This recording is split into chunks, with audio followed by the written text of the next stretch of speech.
So yeah, I mean, if you're a fan of American football or American soccer, U.S. men's national team, you follow them throughout the World Cup, you would know. First, you would know that Gio Reyna is like the biggest talent that we could produce, right? Biggest potential, biggest upside, and not really reaching it right now, but he still got playing time. But didn't get much playing time through the World Cup in Qatar a few months ago. Turns out to be this big scandal between Gio Reyna's parents and Gregg Berhalter, and it's like you're watching ASO, watching seven-year-old academies, soccer moms, up full and display. yeah, so big scandal, big I don't even know another word, but particularly not with Gio, but particularly with Claudio, his father, legendary figure in U.S. soccer, played for City. And there was an investigation. There's some accusations, blah, blah, blah. But today, I think, the investigation came to a close, finally. Not that I was waiting for it, but I just wanted this to be over because I'm tired of seeing all this stuff. So I want to talk about, me and Jessica talk about what happened, what this means, blah, blah, blah. Get it over and done with, and we can move on. Maybe even hire a manager. That'd be kind of cool, I think. If we could actually hire a manager for once. Anyways, so Claudio Reyna, like I said, the parents get all in on Gio Reyna's business because they're not playing him. They get involved. That leads them to not play him even more. Accusations are thrown around, and apparently the Reyna parents have some dirt on Gregg Berhalter, something they could release that would expose Gregg Berhalter. That would just something, I don't know. And so the U.S. men's national team investigates it, of course, because they want to find out who their manager is. All that, and I believe it was a domestic violence case. It was a domestic violence. Gregg Berhalter with his then girlfriend, now wife, when they were, I think, their first year in college when they were both playing varsity soccer. Yeah, some domestic violence case, and I think particularly the mom. I forget her name. Danielle Reyna goes on to say something, pretty much saying that she can release something, and then Gregg Berhalter's bounce passes are done for. Blah blah blah. I don't know, but it's investigation done, and it's backfired on Claudio Reyna and them. Pretty much, we find nothing new about Gregg Berhalter. We know all this. It's over, done with. That case is done with. The U.S. men's national team is like, whatever. Nothing really bad for Gregg Berhalter. If maybe reducing his reputation or chances of getting the position again by ever so slightly, but hiring him back wouldn't be a problem with them, nor with most people legally and reputation-wise. But Claudio Reyna is very heavily exposed here. I'm just going to go off saying a few things. There was a whole report that came out, and I just got bits and pieces from it. Many quotes. So I'm just going to go over some quotes from Claudio Reyna.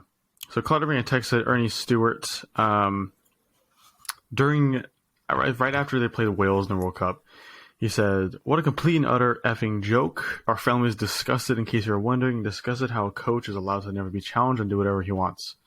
I still find this so funny. This is about Gregg Berhalter, not like Sir Alex or Ancelotti or anything. This is about Gregg Berhalter."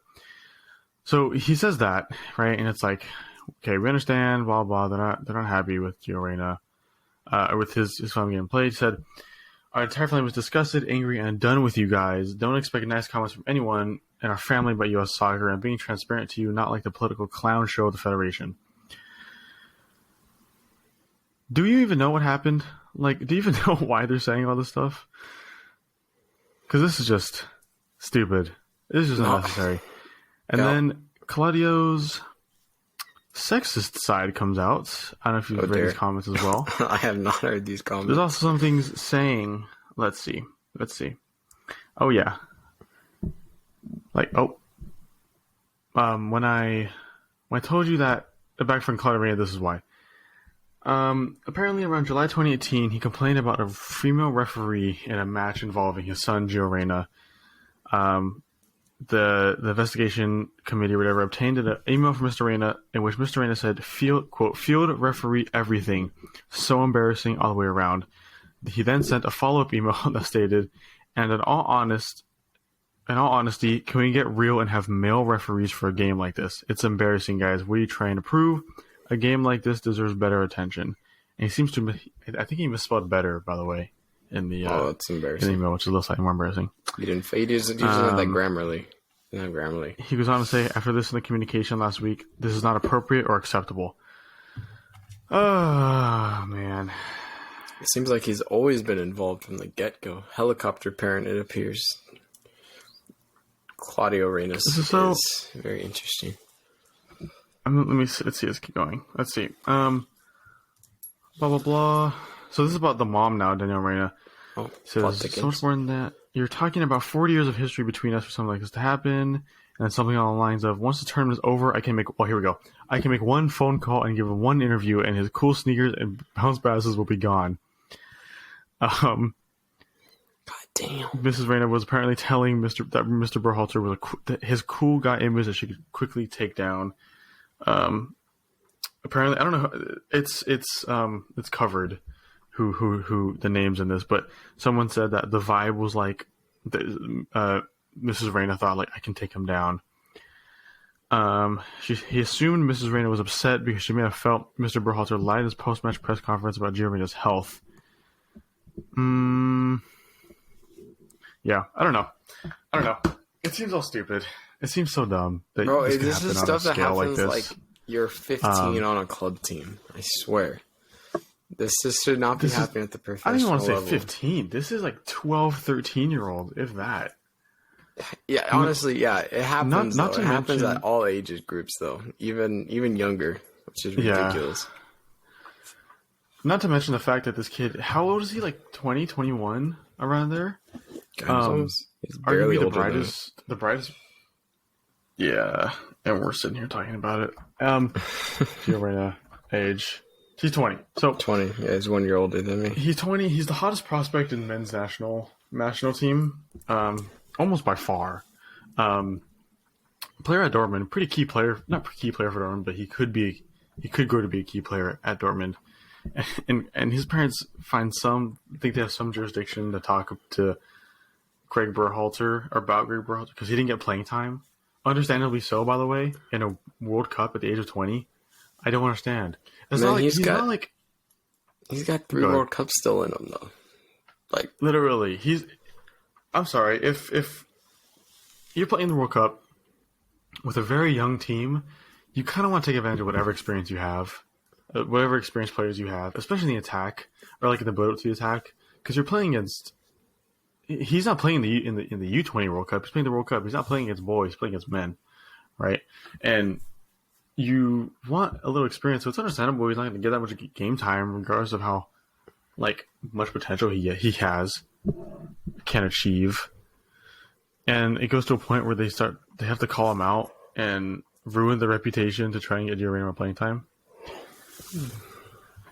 Man. It's sad. I feel bad for Gio Reyna. I mean, I said this when it first broke, that I don't know what episode that was, but I said it'd be sad for him if he wasn't involved, like Gio Reyna wasn't involved whatsoever. But if he knew about it, like, and actually like push for it, that's even sadder on his end. Yeah. But if he had no idea, then I feel bad for him because, it's bad rep to his name.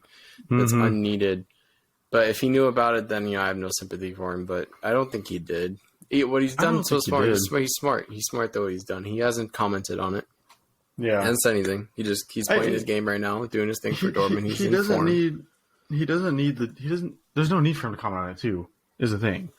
Like, especially if he didn't do anything. And I know he is going to get called up to the Marsh camp, which was, I don't want to say a shock, but it was there was considerations of him not being called up because of the investigation.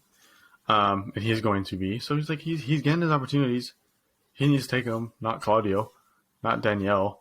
It's his career. They're just reliving their glory days through him. Literally. And I mean, okay, I have no sympathy for the parents. I know Claudio Reyna, like, he applied for like the GM-ish. I don't know if that was a position title, but of like the USMNT national team, right? Technical director, whatever. I think like 3 or 4 years ago, didn't get it. He's not going to get any positions now. No, he's done. He's tarnished it. That's why he stepped down Exactly. from his Austin FC job. Well, he's now assisting, which means you're kind of on the down low for PR reasons. Yeah.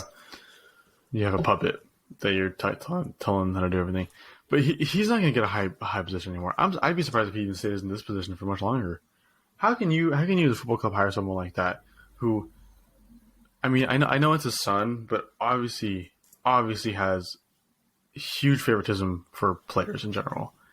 That if he thinks they should get a chance, he's going to make sure they get a chance, right? And even if they're crap, even if they're terrible, and you can't be having that. And he wants that. It feels like he would take advantage of that. He's completely reduced the reputation of his team or of himself, and he would for any club that he joins. I'm just happy that it's all over, dude. Yeah, I'm glad. I'm glad it's a done case. Don't got to hear about it no more. It's done. It's over. Let's get back to what really matters. It's the football. It's not the politics. It's not he said, she said. It's not none of that. This is football at the end of the day. The players, there's only going to be 22 players on that pitch, 11 on one team, 11 on the other. So just focus back on that, and they'll be fine. Yeah, the U.S. men's national team has high potential, and they gotta stay away from the drama and just execute on the field, and they'll be fine. And I'm just like, it's annoying that's gone on for so long because it's definitely had a huge influence on their managerial decision for who they want to be manager. Because I don't think they're gonna go with Gregg Berhalter. I think more so even now, because of all this that's happened, because there's extra drama, I don't think they would want to have. And with the potential that they have, they need a big manager, as big as one that they can get.